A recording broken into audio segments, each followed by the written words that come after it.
स्वागत है आपका फिट इंडिया के सुपर हिट बुलेटिन में। मैं आपके साथ श्वेता श्रीवास्तव और आपके साथ मैं हूं दीपिका यादव। तो दीपिका, हमारे जो दर्शक है जाहिर तौर पर आज फिर हमारे साथ जुड़े हुए हैं क्योंकि उनको भी जानना है कि देश दुनिया में हो क्या रहा है। बिल्कुल, इसीलिए हम आपके लिए लेकर आए हैं फिट इंडिया का सुपर हिट बुलेटिन, जिसमें हर वो खबर होगी जो आपके लिए जानना जरूरी है। यानी कि हमारे साथ आप खबरें भी देखेंगे और फिटनेस भी ध्यान में रखेंगे।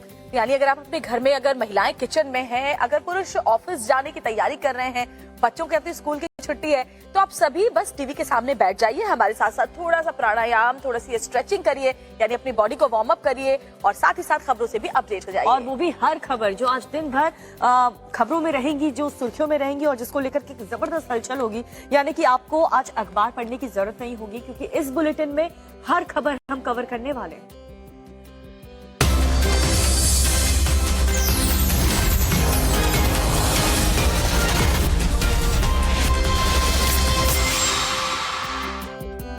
इस सीजन में सबसे ठंडी दिल्ली। पता है दीपिका, दिल्ली में तो नैनीताल, धर्मशाला, इन तमाम जगहों से भी ज्यादा ठंड पड़ रही है। यार ये सर्द हवाएं है ना, हमें तो बाहर तक हम नहीं जा पा रहे, हम तो ऑफिस के अंदर ही वार्म अप और एक्सरसाइज कर रहे हैं। बिल्कुल, अखबार खोलते ही सबसे पहली हेडलाइंस यही है कि सीजन की सबसे ठंडी दिल्ली में पड़ रही है। लेकिन दिल्ली में अगर कुछ गर्म है तो वो है यहाँ की राजनीति, यहाँ की सियासत, क्योंकि आज मेयर का चुनाव होने वाला है। भले ही चुनाव आम आदमी पार्टी जीत गई हो, लेकिन जो मेयर है ना, उसको लेकर के मामला अभी भी फंसा हुआ है। देखिए रिपोर्ट। दिल्ली में आज एमसीडी मेयर का चुनाव होना है। इसके साथ ही डिप्टी मेयर और स्टैंडिंग कमेटी के मेंबर्स भी चुने जाएंगे। तीनों पदों के चुनाव के लिए अलग अलग रंग के बैलेट पेपर होंगे। मेयर चुनाव के लिए वोटिंग सुबह 11 बजे से शुरू होगी। मेयर के लिए आपकी शैली ओबरॉय और बीजेपी की रेखा गुप्ता के बीच मुकाबला है, जबकि डिप्टी मेयर के लिए आपके आले मोहम्मद इकबाल और बीजेपी के कमल बागरी आमने सामने हैं। चुनाव से पहले पीठासीन अधिकारी को लेकर आप और उपराज्यपाल आमने सामने हैं। एलजी ने बीजेपी पार्षद सत्य शर्मा को पीठासीन अधिकारी बनाया है। पीठासीन अधिकारी ही मेयर के चुनाव के दौरान कार्यवाही का संचालन करता है। इस लिहाज से बीजेपी के पार्षद को पीठासीन अधिकारी बनना अहम है। दूसरी तरफ 10 नॉमिनेटेड पार्षदों को लेकर भी आप और बीजेपी नेताओं के बीच जंग छिड़ी है। गृह मंत्रालय के आदेश के मुताबिक ये अधिकार उपराज्यपाल के पास है, जबकि मनीष सिसोदिया संविधान का हवाला दे रहे हैं और कह रहे हैं कि नियमों के मुताबिक उनके ऑफिसर से नॉमिनेशन की फाइल जानी चाहिए थी। देखिए, कांग्रेस तो रेस से बाहर है, यानी कि जो मेयर होगा वो बीजेपी या फिर आम आदमी पार्टी की तरफ से ही होने वाला है। मुझे तो लगता है श्वेता, जो भी मेयर बने बस दिल्ली का ध्यान रखे, दिल्ली के लोगों का ध्यान रखें, कूड़े, साफ सफाई, हर सुविधा का ध्यान रखें। और कम से कम मुझे लगता है कि जो मेयर हो ऐसा तो खुद नीतीश के पास है। इसके बावजूद राजधानी पटना में पुलिस क्या कर रही है, इसकी जानकारी उन्हें नहीं है। पुलिस की कार्रवाई पर आरजेडी नेता लल्लन सिंह ने कहा था कि ऐसा लाठीचार्ज तो होता रहता है। इस पर जब नीतीश कुमार से सवाल किया गया तो बगले झांकते और अधिकारियों से पूछते नजर आए।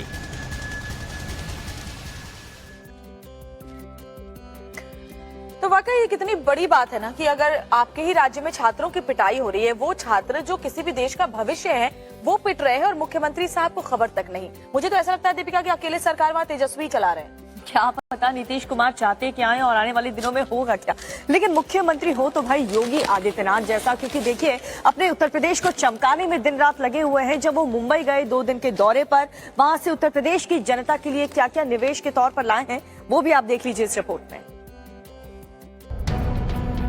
यूपी में विकास को बहुत जल्द पंख लगने वाले हैं। सीएम योगी मुंबई से 5 लाख करोड़ का निवेश लेकर लौटे हैं। रिलायंस इंडस्ट्रीज ने यूपी में 5G इंटरनेट कनेक्टिविटी पहुंचाने और आर्टिफिशियल इंटेलिजेंस की मदद से गांव तक बेहतर स्वास्थ्य सेवाएं मुहैया कराने का प्रस्ताव दिया है। जबकि अडानी समूह पीपीपी मेडिकल कॉलेज पॉलिसी के तहत श्रीवस्ती और बलिया में मेडिकल कॉलेज खोलने और नोएडा में 10,000 युवाओं की क्षमता का कौशल विकास केंद्र स्थापित करने का प्रस्ताव रखा है। रैमकी ग्रुप ने कानपुर लखनऊ के बीच सैटेलाइट सिटी बनाने का प्रस्ताव दिया है, जबकि टाटा सन्स ने यूपी के हर आध्यात्मिक शहर से एयर इंडिया की उड़ान शुरू करने का ऐलान किया है। 5 लाख करोड़ रुपए के निवेश से यूपी की तस्वीर बदल जाएगी और लाखों युवाओं को रोजगार मिलेगा। 2 दिन के मुंबई दौरे पर सीएम योगी ने रिलायंस, टाटा सन्स, अडानी, गोदरेज, बिरला, पीरामल, वेदांता, पार्ले, हिंदुजा, लोढ़ा और रैमकी सहित 2 दर्जन से अधिक उद्योगपतियों से मुलाकात की। इस दौरान योगी ने पीएम मोदी के $5 ट्रिलियन के संकल्प से जोड़ने का। आदित्यनाथ की यही कोशिश है कि प्रदेश को पूरी तरीके से एक इंडस्ट्रियल हब बना सके, लेकिन दूसरी तरफ कांग्रेस पार्टी है जिसको सिर्फ और सिर्फ योगी आदित्यनाथ के कपड़ों का रंग दिखता है, उससे ऊपर उठ नहीं पा रही है कांग्रेस। कांग्रेस को पता नहीं क्या परेशानी, कभी हिंदू आतंकवाद की बात करती है, कभी भगवा कपड़ों से परेशानी है। और देखिए अब हुसैन दलवाई ने क्या कुछ कहा है और उसके बाद क्या संग्राम छिड़ गया है, वो भी इस रिपोर्ट में देख लीजिए। सीएम योगी पर कांग्रेस नेता हुसैन दलवाई की इस विवादित टिप्पणी के खिलाफ बीजेपी नेताओं और संत समाज ने मोर्चा खोल दिया है। बीजेपी विधायक राम कदम ने ट्वीट किया कि कांग्रेस नेता ने योगी जी को कहा कि मॉडर्न कपड़े पहने। कांग्रेस ने साधु संतों के वस्त्रों का अपमान किया है। कांग्रेस का हिंदू विरोधी चेहरा एक बार फिर सामने आया। राम कदम ने सवाल किया है कि कांग्रेस को सनातनी भगवा रंग से इतनी नफरत क्यों है। कांग्रेस को सिर्फ चुनाव के वक्त हिंदू धर्म याद आता है। भगवा रंग त्याग, बलिदान, सेवा, ज्ञान और आध्यात्म का प्रतीक है। स्वामी परमहंस ने कांग्रेस से माफी मांगने की मांग की है। यह सिर्फ माननीय मुख्यमंत्री जी का ही नहीं अपितु सभी सनातन धर्मावलंबियों का अपमान है। इस पर उन्हें क्षमा मांगना चाहिए। हनुमानगढ़ी के महंत राजू दास ने भी हुसैन दलवाई के बयान पर पलटवार किया है। उन्होंने कहा कि कांग्रेसी हिंदुत्व और भगवा के विरोध में हमेशा रहते हैं। दरअसल हुसैन दलवाई ने योगी पर तंज कसते हुए कहा था कि उद्योग भगवा कपड़े पहनने और धर्म से नहीं आता, उसके लिए मॉडर्न होना पड़ता है। तो ये दीपिका एक अलग ही जुबानी जंग छिड़ गई है और कांग्रेस है कि अभी भी हुसैन दलवाई का जो ये बयान है उसको जस्टिफाई करने में लगी हुई है। बिल्कुल, तो देखिए जुबानी जंग तो नेताओं के बीच चलती रहती है, लेकिन जहां पर सही मायने में असली जंग चल रही है वहां के हालात क्या हैं, वॉर जोन से आपको 2 मिनट की ये रिपोर्ट जरूर देखनी चाहिए। राष्ट्रपति व्लादिमीर पुतिन ने रूस के आध्यात्मिक गुरु पैट्रियार्क किरिल की अपील मान ली है और आज से 48 घंटे के सीज फायर का ऐलान किया है। लेकिन यूक्रेन ने रूस के इस सीज फायर को मानने से इनकार कर दिया है और कहा कि यूक्रेन ये दोनों का संघर्ष विराम नहीं मानेगा।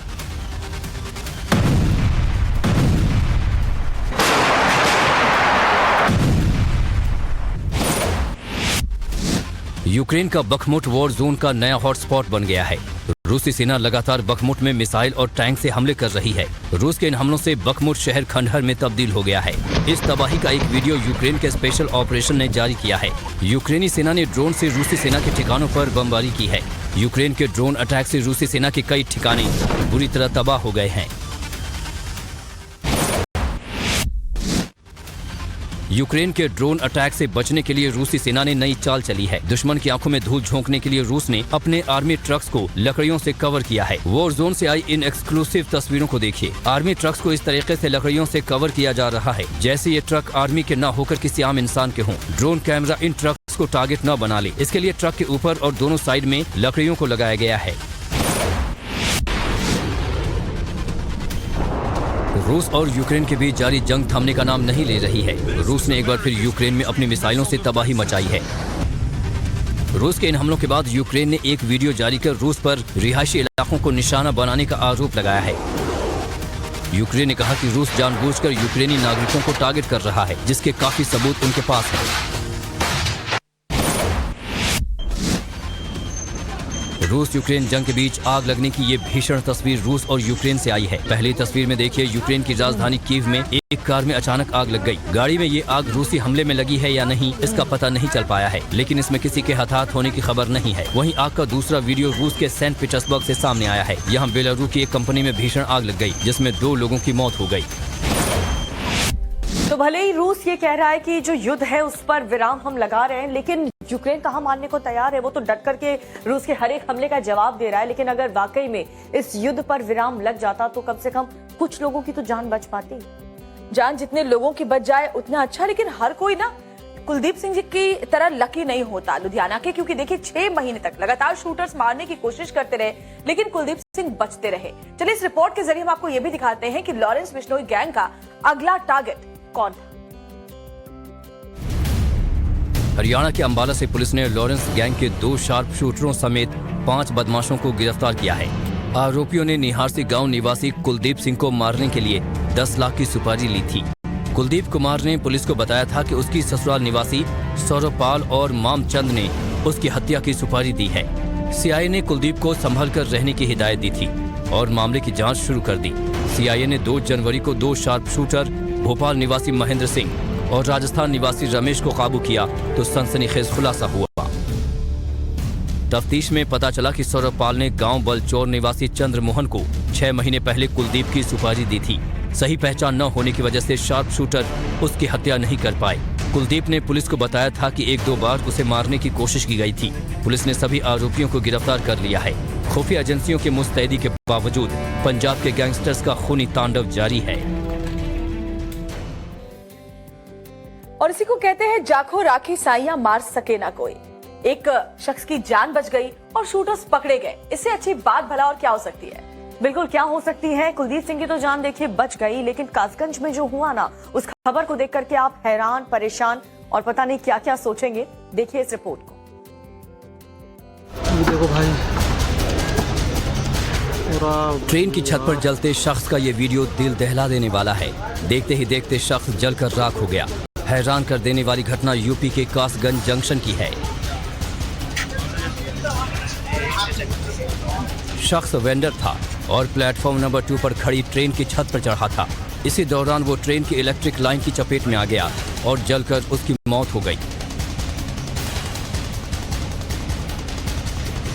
मौके पर मौजूद चश्मदीदों के मुताबिक एक महिला यात्री का चप्पल बंदर ट्रेन की छत पर ले गया था।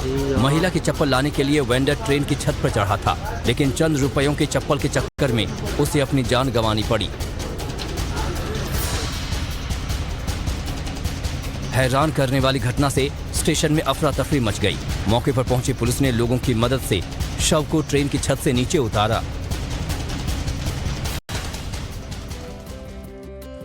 वाकई में ये हादसा बहुत दर्दनाक और खतरनाक था। और देखिए ना, थोड़ी सी लापरवाही और कैसे आपकी जान पर बन आती है। इसलिए थोड़ा सी वैल्यू अपनी लाइफ को, अपनी जिंदगी को जरूर करिए। कोई भी कदम उठाने से पहले अपने परिवार के बारे में और अपनी जिंदगी के बारे में जरूर सोचिए। अब उस परिवार का क्या होगा, और ये सोच सोचकर मैं तो काफी परेशान हो रही हूँ। और वैसे परेशानी में तो संदीप सिंह भी पड़े हुए हैं। देश में इसके अलावा और कौन कौन सी बड़ी खबरें हैं वो आपको दिखा देते हैं सिर्फ 2 मिनट में, और तब तक हम थोड़ी सी और स्ट्रेचिंग कर लेते हैं। हरियाणा में खट्टर सरकार के मंत्री संदीप सिंह पर शिकंजा कसता जा रहा है। उन पर अब गिरफ्तारी की तलवार लटक रही है। चंडीगढ़ पुलिस लगातार छेड़छाड़ मामले में सबूत जुटा रही है और आज फिर संदीप सिंह से पूछताछ हो सकती है। इस बीच चरखी दादरी की फौगाट खाप 19 ने सोमवार तक का अल्टीमेटम दे दिया है। संदीप पर कड़ी कार्रवाई नहीं होने पर बड़े पीएम नरेंद्र मोदी आज से दिल्ली में मुख्य सचिवों के दूसरे राष्ट्रीय सम्मेलन की अध्यक्षता करेंगे। पीएमओ की तरफ से दी गई जानकारी के मुताबिक इस कॉन्फ्रेंस में एमएसएमई, बुनियादी ढांचे, महिला सशक्तिकरण, स्वास्थ्य और पोषण, कौशल विकास समेत 6 विषयों पर चर्चा होगी। बता दें कि मुख्य सचिवों का पहला ऐसा सम्मेलन जून 2022 में हिमाचल प्रदेश के धर्मशाला में आयोजित किया गया था। रक्षा मंत्री राजनाथ सिंह ने एक बार फिर तवांग के मुद्दे पर चीन को कड़ा संदेश दिया है। राजनाथ ने कहा कि गलवान की तरह ही तवांग के शूरवीरों ने चीन के सेना को पटखनी दी है। तो वहीं कश्मीर पर पाकिस्तानी पीएम शहबाज शरीफ और विदेश मंत्री बिलावल भुट्टो के ट्वीट पर भारत ने कड़ा जवाब दिया है। भारत ने कहा कि अनुच्छेद 370 हटाने का भारत का आंतरिक मामला है और जम्मू कश्मीर भारत का अभिन्न अंग है। दुनिया में इसकी सच्चाई किसी से छिपी नहीं है। श्रद्धा मर्डर केस में आरोपी आफ्ताब की आज फिर साकेत कोर्ट में पेशी है। आफ्ताब की न्यायिक हिरासत आज फिर खत्म हो रही है। पिछली बार सुरक्षा की वजह से आफ्ताब को वीडियो कॉन्फ्रेंसिंग के जरिए कोर्ट में पेश किया गया था। इस केस में अभी भी दिल्ली पुलिस डीएनए और एफएसएल की सभी रिपोर्ट का इंतजार कर रही है ताकि आफ्ताब पर पुख्ता शिकंजा कसा जा सके। जम्मू कश्मीर में टारगेट किलिंग में शामिल टीआरएफ पर मोदी सरकार ने बड़ी कार्रवाई की है। गृह मंत्रालय ने टीआरएफ को आतंकी संगठन घोषित कर दिया है। इसके अलावा टीआरएफ के कमांडर मोहम्मद अमीन उर्फ अबू खुबैब को आतंकी घोषित कर दिया गया है। टीआरएफ लश्कर का ही प्रॉक्सी संगठन है जिसका नापाक मकसद घाटी में आतंकी फैलाना और घुसपैठ करवाना है। यही नहीं, कश्मीर में हथियारों और ड्रग्स की तस्करी भी करवाता था। तो आम आदमी पार्टी लॉ एंड ऑर्डर की बात करती है, लेकिन पंजाब में कानून व्यवस्था पर लगातार सवाल खड़े हो रहे हैं क्योंकि पंजाब के होशियारपुर में जालंधर रोड पर पेट्रोल बम फेंका है अपराधियों ने। और अपराधियों के लिए हौसले कितने बुलंद है इसके बाद समझा जा सकता है। और ये बड़ी खबर हम आपको बता रहे हैं। अपराधी बेखौफ हैं, पुलिस का उनमें जरा भी डर नहीं है। होशियारपुर से ये खबर सामने आई है जहां जालंधर रोड पर कुछ अपराधियों ने पेट्रोल बम फेंका और मौके से फरार हो गए। और ये जो लोग हैं, सीसीटीवी में आप देखिए, ये साफ दिखाई दे रहा है। 2 लोग आते हैं, घर के बाहर ही पेट्रोल बम तैयार किया, घर के भीतर फेंक दिया। बम की गिरते ही धमाका हुआ और फिर आग लग गई।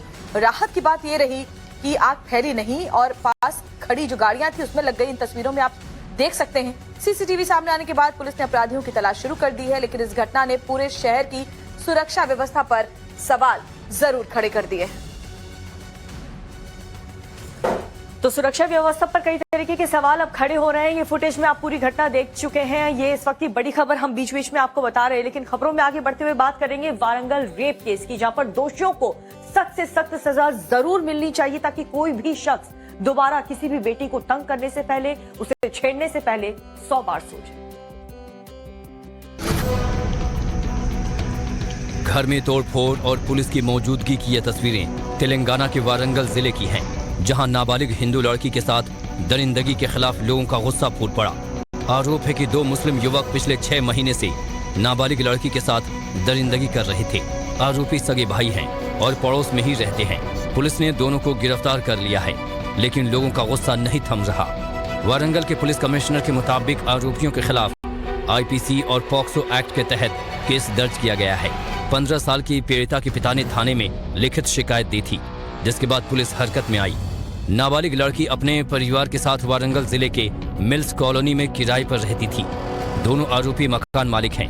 वो लड़की को बहला फुसलाकर घर बुलाते थे और उसके साथ ज्यादती करते थे। फिलहाल पुलिस आगे की जांच में जुटी है। तो वारंगल के दोषियों को तो सजा मिल गई है और मिलनी भी चाहिए, लेकिन लव जिहाद वालों का क्या होगा, जो कि अपना नाम बदलकर, अपना धर्म बदलकर, लोगों से झूठ बोलकर, उन्हें धोखा देकर फंसाते हैं। अब ऐसे ही लोगों के खिलाफ बीएचपी ने एक अभियान चला दिया है, और इस अभियान के जरिए अब लव जिहाद वाले, साथ ही धर्मांतरण गैंग, उनकी खैर नहीं। इस अभियान में और क्या कुछ होगा वो आपको इस रिपोर्ट में दिखा देते हैं, और सावधान रहिए। धर्मांतरण और लव जिहाद के खिलाफ वीएचपी देश भर में जन जागरण अभियान शुरू करने की तैयारी में है, ताकि जमीन पर निर्णायक लड़ाई लड़ी जा सके। चादर और फादर मुक्त भारत के नारे के साथ विश्व हिंदू परिषद देशव्यापी अभियान शुरू करेगी। विश्व हिंदू परिषद ने तय किया है कि हम इन सब का एक डाटा बैंक बनाएंगे और चादर की और फादर की संस्कृति से देश को मुक्त करेंगे। वीएचपी धर्मांतरण और लव जिहाद के आंकड़े जुटा रही है और ये पता लगाने की कोशिश कर रही है कि धर्मांतरण के लिए कौन कौन से तरीके अपनाए जा रहे हैं। लव जिहाद में कितनी लड़कियों की हत्या की गई, कितनी लड़कियों को शिकार बनाने के बाद बेघर किया गया, कितनी महिलाओं के बच्चे हैं और उनकी क्या स्थिति है, कितनी लड़कियों ने प्रताड़ना झेलने के बाद आत्महत्या कर ली। पुलिस में लव जिहाद के अब तक कितने मामले दर्ज हुए हैं। वीएचपी ने लव जिहाद की फंडिंग पर भी रिसर्च शुरू किया है। आखिर लव जिहादियों के पास पैसे कहां से आते हैं। लेकिन कुछ लोगों को तो समस्याओं के खत्म होने से भी समस्या है। आज सुप्रीम कोर्ट में लव जिहाद पर बने कानून के खिलाफ याचिका पर भी सुनवाई होने वाली है, और इस याचिका में मांग की गई है कि मध्य प्रदेश और उत्तर प्रदेश में लव जिहाद को लेकर जो कानून है ना, उसे खत्म किया जाए। उसे खत्म करने की जरूरत है, लेकिन ऐसा लग रहा है कि ये लोग चाहते ही नहीं है कि जो बेटियां हैं उनकी परेशानी कम हो। ठीक उसी तरह जैसे कि यूरोप के लोगों की परेशानी खत्म नहीं हो रही है, इस ठंड के मौसम में भी किस तरीके से गर्मी से वो परेशान है, इस रिपोर्ट में आपको दिखाते हैं। यूरोपीय देश ऑस्ट्रिया के लोग इन दिनों कड़ाके की ठंड से नहीं बल्कि रिकॉर्ड तोड़ गर्मी से परेशान हैं। इस वक्त ऑस्ट्रिया में काफी सर्दी पड़ती है, लेकिन मौसम ने यहाँ यू टर्न ले लिया है। तापमान में बढ़ोतरी की वजह से यहाँ बर्फ सब पिघल रहे हैं, जिसकी वजह से लोग स्की का लुत्फ नहीं उठा पा रहे हैं। मौसम विभाग के मुताबिक इस समय ऑस्ट्रिया में 8 सालों में सबसे ज्यादा गर्मी पड़ रही है। ऑस्ट्रिया के पड़ोसी देश जर्मनी की तस्वीर भी इससे अलग नहीं है। यहाँ भी लोगों को ऑस्ट्रिया की तरह गर्मी का सामना करना पड़ रहा है। रिकॉर्ड तापमान की वजह से इसके इलाकों में बर्फ पिघल गई है। सिर्फ बर्फ की छोटी छोटी परत देखी जा सकती है। अमेरिका और कनाडा के लोग जहाँ कड़कड़ाती ठंड और बर्फीले तूफान से प्रभावित हैं, तो वहीं यूरोप का अधिकांश हिस्सा बेमौसम गर्म की चपेट में है। अमेरिका का मशहूर नियाग्रा फॉल्स फुटबॉलर डमार हैपलिन के सम्मान में नीले रंग से रोशन कर दिया गया है।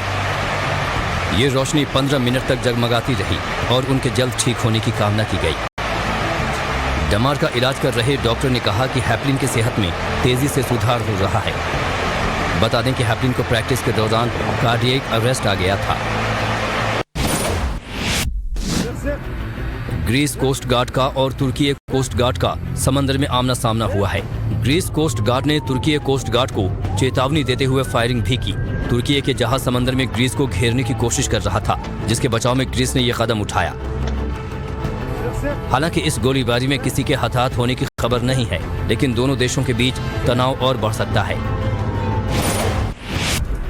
अफगानिस्तान में तालिबान ने आईएसआईएस के ठिकानों पर बड़ा हमला किया है, जिसमें आईएसआईएस के 8 आतंकी मारे गए हैं, जबकि आईएसआईएस के 9 आतंकी को गिरफ्तार किया है। ये सभी आतंकी काबुल आतंकी हमले में शामिल थे, जिसके बाद तालिबान की तरफ से ये कार्रवाई की गई। तालिबान सरकार के प्रवक्ता ज़बीहुल्लाह मुजाहिद ने कहा कि पश्चिमी निमरोज प्रांत में आईएसआईएस के सेंटर को निशाना बनाया गया। कैसे जो ग्लोबल वार्मिंग है वो ग्लोबल वार्निंग बनता जा रहा है। यूरोप में जहां इस वक्त तक इस मौसम में बर्फबारी होती थी, वहां पर भी लोग गर्मी से परेशान हैं। और बिल्कुल प्रकृति से छेड़छाड़ का ही ये नतीजा है, और यही नतीजा जोशीमठ में भी देखने को मिल रहा है, जिसको वो डूबने की कगार पर पहुंच चुका है। लेकिन इस बीच सरकार क्या व्यवस्था वहां के लोगों के लिए कर रही है, कहां पर शिफ्ट किया जाएगा, इस पूरे कस्बे को कैसे बचाया जाएगा, वो इस रिपोर्ट के माध्यम से आप जान लीजिए। घरों में दरारें, टूटी दीवारें और धंसती सड़कें। जोशीमठ की ये तस्वीरें देखकर कोई भी दहशत में आ जाएगा। ऐसा लग रहा है कि जल्द ही शहर जमीन के अंदर समा जाएगा। मकानों में दरारें आने के बाद गुरुवार को चमोली प्रशासन ने डूबते शहर और उसके आसपास सभी निर्माण कार्यों पर प्रतिबंध लगा दिया। जोशीमठ की 561 इमारतों में दरारें पाई गई हैं। प्रशासन ने 50 परिवारों को सुरक्षित जगहों पर शिफ्ट किया है।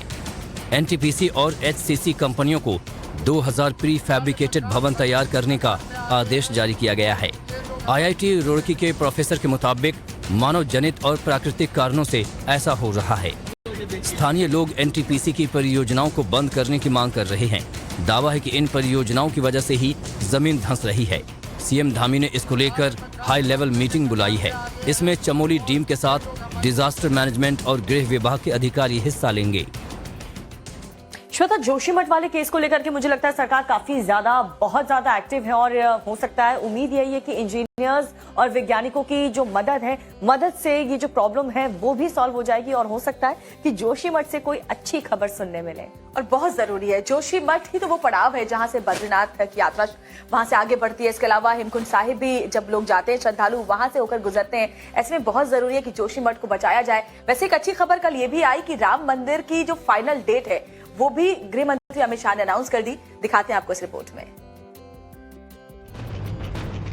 2024 की तैयारियों में जुट चुकी बीजेपी ने कांग्रेस पर शुरुआती हमला बोल दिया है। भारत जोड़ो यात्रा पर देश भ्रमण कर रहे राहुल गांधी को अमित शाह ने त्रिपुरा से ललकारा। शाह ने राम मंदिर में रामलला के दर्शन की तारीख का ऐलान कर दिया। और राहुल बाबा कान खोलकर सुन लो, 1 जनवरी 2024 को अयोध्या में गगनचुंबी राम मंदिर वहां पर आपको तैयार मिलेगा। अमित शाह ने आरोप लगाया कि आजादी के बाद से ही कांग्रेस राम मंदिर की राह में रोड़े अटका रही थी, लेकिन अब 1 साल के अंदर राम मंदिर तैयार होगा। अमित शाह जनवरी में लोकसभा प्रवास पर निकले हैं। इसी महीने वो 11 राज्यों की यात्रा पर जाने वाले हैं। इधर कांग्रेस ने बिहार में भी पद यात्रा शुरू कर दी है और पहले ही दिन बीजेपी पर हमला किया। तो आज की सरकार तो ये सिखाती है युवकों को, सबको नफरत का मार्ग दिखाती है। तो राम मंदिर निर्माण की फाइनल तारीख को बता के गृह मंत्री अमित शाह ने न सिर्फ चुनाव जब 2024 में होंगे उसके पहले का एक बहुत बड़ा ये कार्ड साबित होगा, इसके अलावा कांग्रेस का जो रवैया राम मंदिर को लेकर पहले रहा है उस पर भी करारा हमला गृह मंत्री ने इस दौरान किया। यानी कि बार पलटवार तो देखिए चलता ही रहता है, लेकिन पलटवार टीम इंडिया पर भी हुआ है, और ऐसा पलटवार हुआ है कि टीम इंडिया को संभलने का मौका नहीं मिल पाया है। खेल की दुनिया में क्या कुछ चल रहा है 2 मिनट के सेगमेंट में देख लीजिए। श्रीलंका ने दूसरे T20 में टीम इंडिया को 16 रनों से हराकर 3 मैचों की सीरीज 1-1 से बराबर कर ली है। श्रीलंका ने टीम इंडिया को 207 रनों का लक्ष्य दिया था। अक्षर पटेल और सूर्य कुमार यादव ने 91 रनों की साझेदारी भी की, लेकिन टीम इंडिया को जीत नहीं दिला पाई। भारतीय टीम 8 विकेट खोकर सिर्फ 190 रन ही बना सकी। भारतीय गेंदबाज शिवम मावी ने 4 ओवर में 12वें ओवर की तीसरी गेंद पर अक्षर पटेल के खिलाफ श्रीलंका के निशांका ने मिड विकेट पर शॉट खेला और ये छक्के के लिए जा रही थी, लेकिन राहुल त्रिपाठी ने अपनी बाईं तरफ भागते हुए गेंद को लपक लिया।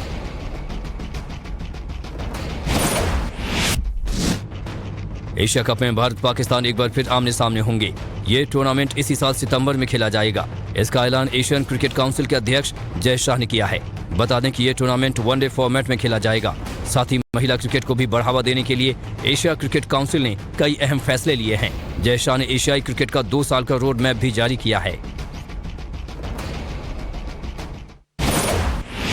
इंटरनेशनल क्रिकेट काउंसिल यानी आईसीसी ने नई रैंकिंग जारी की है। भारतीय ऑलराउंडर हार्दिक पांड्या, विकेटकीपर बल्लेबाज ईशान किशन और ऑलराउंडर दीपक हुड्डा ने इन तीनों को बम्पर फायदा हुआ है। ईशान ने बल्लेबाजों की रैंकिंग में 10 पायदान की लंबी छलांग लगाई है, जिसके बाद ईशान 23वें नंबर पर पहुंच गए हैं। हार्दिक पांड्या 50वें नंबर पर पहुंच गए हैं, तो वहीं हुड्डा ने बल्लेबाजों की रैंकिंग में 40 पायदान की लंबी छलांग लगाई है।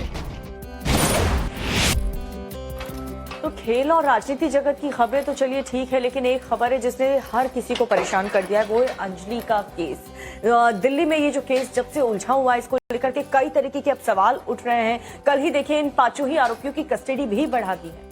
कस्टडी बढ़ाई गई, लेकिन दिल्ली पुलिस की थ्योरी अभी तक क्लियर नहीं हो पा रही। कल भी जब दिल्ली पुलिस ने प्रेस कॉन्फ्रेंस की, मैं सुन रही थी, काफी जो चीजें थी वो समझ से परे थी। अभी तक तो यही तय नहीं हो पाया है कि क्या ये एक्सीडेंट था या फिर इसके तार, इसके लिंक कुछ और जुड़ते हुए नजर आ रहे हैं। इसके अलावा अंजलि की जो फ्रेंड है निधि, उसके बयानों में भी विरोधाभास देखा जा रहा है। तो ऐसे में क्या कुछ अपडेट इस पूरे मामले को लेकर अभी तक सामने आया है, वो आपको इस रिपोर्ट के जरिए दिखा देते हैं। दिल्ली के कंझावला केस में हर दिन चौंकाने वाले खुलासे हो रहे हैं। तफ्तीश में पता चला है कि आरोपियों ने पीरागढ़ी के पंजाबी ढाबे से खाना पैक कराया था। पुलिस ने जो रूट तैयार किया है उसमें ये पंजाबी ढाबा है। गाड़ी लेने के बाद आरोपी रोहिणी के एक पेट्रोल पंप से पेट्रोल भराते हैं और उसके बाद मुरथल की तरफ चले जाते हैं, लेकिन वहां भीड़ ज्यादा होने की वजह से वो वापस आते हैं और इसी कपूर ढाबे से खाना पैक कराते हैं। खाना पैक कराने के बाद फिर वो सुल्तानपुरी की तरफ निकल जाते हैं। पुलिस को 5 आरोपियों की 4 दिन की रिमांड और मिल गई है, लिहाजा पुलिस अब पूरे मामले की कड़ियां जोड़ेगी। पेट्रोल पंप का सीसीटीवी फुटेज और अंजलि के घर से निकलने का सीसीटीवी फुटेज जांच का अहम हिस्सा हैं। दिल्ली महिला आयोग की अध्यक्ष स्वाति मालीवाल आज केस की जांच सीबीआई को सौंपने के लिए केंद्र को सुझाव भेजेंगी। पुलिस ने कार मालिक आशुतोष और एक आरोपी के भाई अंकुश को भी आरोपी बनाया है। दोनों पर सबूत मिटाने और आरोपियों की मदद का आरोप है। अंजलि की दोस्त निधि भी सवालों के घेरे में है। तो इस मामले में एक के बाद एक जो सीसीटीवी फुटेज आ रहे हैं, वो इस मामले को और उलझाते हुए दीपिका नजर आ रहे हैं। निधि के घर पहुंचने का सीसीटीवी फुटेज सामने आया। अब अंजलि का भी जो फुटेज सामने मिला है अपने घर से निकलते हुए, ये तमाम सीसीटीवी जो फुटेज है वो इस पूरे जांच को एक नई दिशा देते हुए नजर आ रहे हैं। सही कह रहे हैं, जब से ये हादसा हुआ है तब से एक के बाद एक फुटेज आ रहे हैं। पहले कहानी कुछ और थी, अब जाकर के कितने दिन हो चुके हैं तो कहानी कुछ और हो चुकी है। बहरहाल एंटरटेनमेंट की दुनिया में क्या कुछ हो रहा है वो जानना भी बहुत जरूरी हो जाता है। पठान फिल्म को लेकर के अभी भी बवाल जारी है और क्या कुछ हो रहा है फिल्मी दुनिया में, देखिए इस रिपोर्ट। कोरोना काल में गरीबों के मसीहा बने एक्टर सोनू सूद ने इसी वायरल वीडियो पर माफी मांगी है, जिसमें उन्होंने ट्रेन के दरवाजे पर बैठकर सफर किया था। सोनू सूद ने ट्वीट के जरिए माफी तो मांगी, लेकिन साथ ही साथ रेलवे को बड़ी नसीहत भी दे दी। एक्टर सोनू ने लिखा कि ये देखने के लिए ट्रेन के दरवाजे पर बैठ गया था, कैसे महसूस करते होंगे वो लाखों गरीब जिनकी जिंदगी अभी भी ट्रेन के दरवाजों पर गुजरती है। गेस कीजिए, एक्टर रणबीर कपूर के फोन के वॉलपेपर में किसकी तस्वीर है? बेटी राहा? नहीं। पत्नी आलिया? बिल्कुल भी नहीं। हो गया ना आपका अंदाजा गलत। अब आपको बताते हैं कि रणबीर के फोन के वॉलपेपर में किसकी तस्वीर है। तो देखा आपने, रणबीर कपूर के मोबाइल वॉलपेपर पर कोई और नहीं बल्कि उनके पिता ऋषि कपूर की तस्वीर है, जो अब दुनिया में नहीं है, जिन्हें रणबीर काफी मिस करते हैं। एक्ट्रेस दीपिका पादुकोण के बर्थडे के दिन उनके को स्टार शाहरुख खान और जॉन अब्राहम ने उनकी एक तस्वीर शेयर कर बर्थडे विश किया है। इस तस्वीर में फैंस को दीपिका की फिल्म पठान में उनका नया लुक देखने को मिला है। पोस्टर में दीपिका के एक हाथ में बंदूक और चेहरे पर चोट के निशान नजर आ रहे हैं। शाहरुख और जॉन ने ट्वीट करके जन्मदिन की शुभकामनाएं दी और कहा कि आप हमेशा नई ऊंचाइयों को छुएं। 10 फरवरी को प्राइम पर रिलीज होने वाली फर्जी में बॉलीवुड के हार्ट थ्रोब शाहिद कपूर और बॉलीवुड के सबसे पसंदीदा स्टार विजय सेतुपति अपना डिजिटल डेब्यू करेंगे। सीरीज में राशि खन्ना, के मेनन, दिग्गज एक्टर अमोल पालेकर के साथ रेजिना कैसेंड्रा और भुवन अरोरा लीड रोल्स में हैं। 8 एपिसोड में फैली फर्जी एक तेज तर्रार और एक अनोखी क्राइम थ्रिलर है। बॉक्स ऑफिस पर अवतार 2 और दृश्यम 2 का शानदार कलेक्शन जारी है। दृश्यम 2 ने बॉक्स ऑफिस पर 237 करोड़ से अधिक की कमाई कर ली है और अवतार 2 ने कलेक्शन में नई ऊंचाई हासिल की है। अवतार 2 ने एवेंजर्स एज ऑफ अल्ट्रॉन को पीछे छोड़ दिया है, जबकि टॉम क्रूज की फिल्म टॉप गन मैवरिक की कमाई से कुछ ही कदम दूर है। जिस तरह से अवतार 2 देखने के लिए लोगों में मारामारी है, उसे देखकर यही लगता है कि अवतार 2 कमाई में टॉप गन मैवरिक को भी पीछे छोड़ देगी। ऐसी खबरें जिस पर आज दिन भर हलचल रहने वाली है, लेकिन एक हलचल जोजिला पास में भी हो रही है। श्वेता, क्या बात कर रही हो? जोजिला पास अभी तक खुला हुआ है क्या? हालांकि इस वक्त मुझे लगता है जनवरी की शुरुआत में तो वहां पर खून जमा देने वाली ठंड होगी और वहां पर तो ऐसे इसके पहले भी आसपास भी मौसम के बर्फ बहुत ज्यादा नजर आती है। ऐसे में वहां का अपडेट क्या है वो आपको इस रिपोर्ट के जरिए दिखा देते हैं। कड़ाके की ठंड और लगातार हो रही बर्फबारी के बीच भी मशीनें काम पर लगी हैं। बर्फ हटाने का काम तेजी से जारी है। जोजिला पास 5 जनवरी बीत जाने के बाद भी खुला हुआ है और इसे खुला रखा है बीआरओ के जवानों की हिम्मत और हौसले ने। -20 डिग्री तापमान, 11,500 फीट से भी ज्यादा ऊंचाई पर भी बीआरओ के जवान अपनी ड्यूटी कर रहे हैं। वो जानते हैं कि रुकेंगे तो फिर ठंड उठने नहीं देगी। मशीनों के पहिए एक बार थमेंगे तो फिर दोबारा इतनी बर्फ में चल नहीं पाएंगे, इसलिए बर्फ को हटाने का काम लगातार बिना रुके जारी है। प्रोजेक्ट बीकन के तहत जोजिला पास को खोलकर रखा गया है। कश्मीर घाटी को लद्दाख से जोड़ने वाली ये सड़क इंडिया के लिए बेहद अहम है, क्योंकि इस सड़क से ही चीन और पाकिस्तान दोनों तरफ की सीमाओं पर रसद पहुंचाई जा सकती है। टाइम्स नाउ नव भारत उन्हें सलाम करता है जो खून जमा देने वाली ठंड, ऑक्सीजन की कमी, तेज गति से चलती बर्फीली हवाओं के बीच भी अपना फर्ज निभा रहे हैं। तो क्या बात है, इतनी ठंड में इतना ज्यादा काम, वो भी इस पूरे रास्ते को खुला रखने के लिए। वाकई मुझे लगता है दीपिका, ये वीडियो तो पूरी तरीके से वायरल होना चाहिए।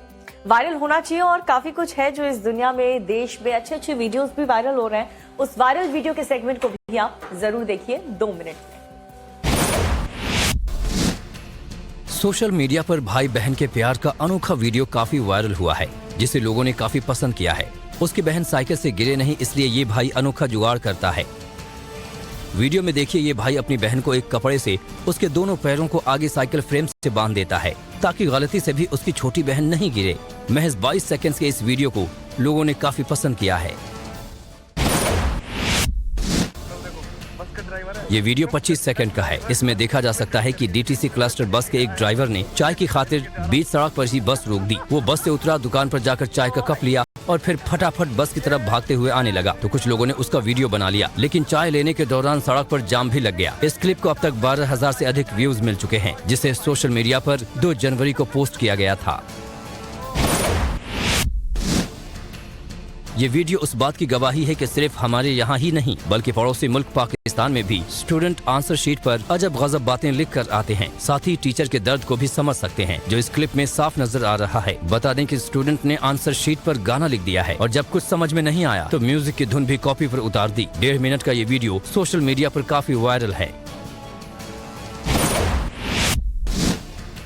सोशल मीडिया पर जंगली सफारी का ये चौंकाने वाला वीडियो काफी वायरल हो रहा है। कुछ लोग जंगल सफारी पर गए थे। जब वो कार में बैठकर शेरों के झुंड को देख रहे होते हैं और उनकी तस्वीरें कैमरे में कैद कर रहे होते हैं, तभी एक शेरनी उनकी कार की तरफ आती है और अपने मुंह का इस्तेमाल करके गाड़ी का दरवाजा खोल लेती है। इसके बाद कार में बैठे लोग चीख पड़ते हैं। फिर जो भी होता है वो आप वीडियो में देख सकते हैं। जब भी लोग किसी नेशनल पार्क में जाते हैं तो सबसे पहले टाइगर और शेर देखने के बाद सोशल मीडिया पर रोमांच की बात करते हैं, लेकिन कुछ ऐसे लोग भी हैं जिन्हें अपनी जान की भी परवाह नहीं होती, और ये वीडियो उसी की गवाही है। तस्वीरों में देखिए, ये शख्स बाघ देखने के बाद उसके काफी करीब पहुंच जाता है और उसकी तस्वीर खींचने लगता है।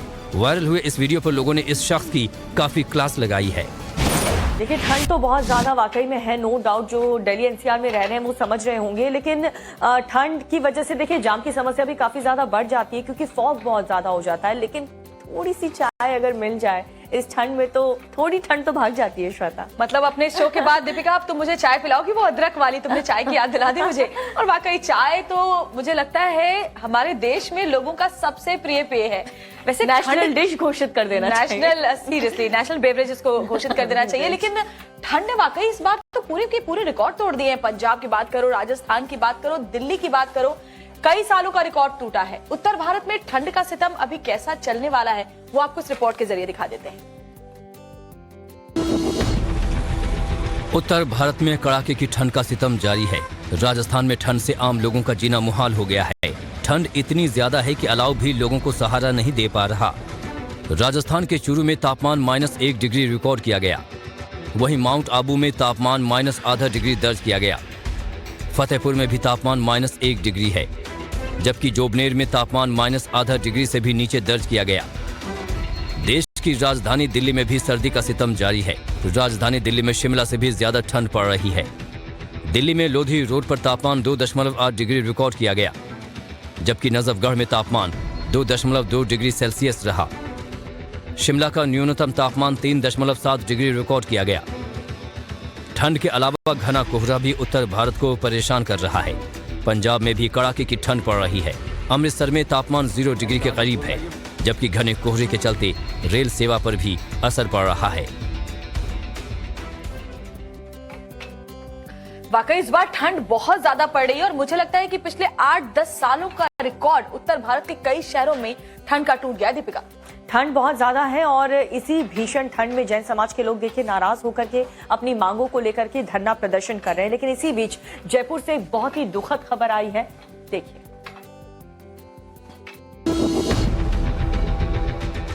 समेत शिखर को लेकर अन्न जल त्यागने वाले एक और जैन मुनि का बीती रात निकाल प्रभाव से रोक लगा दी है। साथ ही इस मसले पर एक कमेटी बनाने का फैसला भी किया है, जिसमें जैन समाज के 2 और स्थानीय जनजातीय समुदाय का 1 सदस्य शामिल किया जाएगा।